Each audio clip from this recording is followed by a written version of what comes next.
So ayun, nag-online class na ang mga class noon. Nawala na ako ng gana mag-aral. Paano? Hindi mo na makakasama ang mga kaibigan mo. Nagtitinginan na lang kami sa screen at hindi mo pa maintindihan ang mga topic. Kaya yun, 2 buwan pa lang ay tumigil na ako sa pag-aaral ng online class. Sabi ko, next sem ko na lang itutuloy. Siguro face to face na yan. Naghintay ako ng naghintay. Nasa bahay lang ako, nanunood, inaantay ang balita, kumakain, natutulog, nasa CR, nasa cellphone. Lumipas ang ilang buwan, lumala ang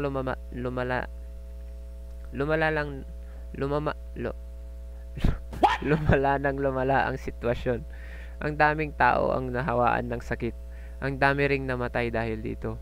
Napapanood ko na lang sa TV na iniiwan na lang ang mga bangkay ng mga tao sa gilid ng kalsada dahil ayaw nilang mahawaan sa sakit na ito. Lumipas pa ang mga ilang buwan, napapaisip na ako kung babalik pa ba sa normal ang buhay ko. Mawawala kaya ang pandemic na ito? Itutuloy ko pa ba ang pag-aaral? So marami na akong namimiss at namimiss ko na ring pumasyal, namimiss ko na ang mag-aral face to face. So ayun, to make the long story short, pagkaraan ng 2 taon, unti-unting bumabalik sa normal ang ikot ng mundo. Paunti-unti na ring naglalaho ang COVID-19. Paunti-unti na ring bumabalik sa normal at nakakalabas na ang mga tao. Pwede nang lumabas ang mga tao. Pwede na ring pumasok sa paaralan.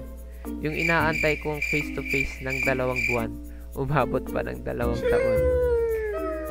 Kaya yun, hindi na ako nag-aral at naghanap na lang ako ng mga trabaho. Ang dami ko ng pinasukang mga trabaho at naisipan kong maging animator. Baka kung sakali man ay dito ako pala rin.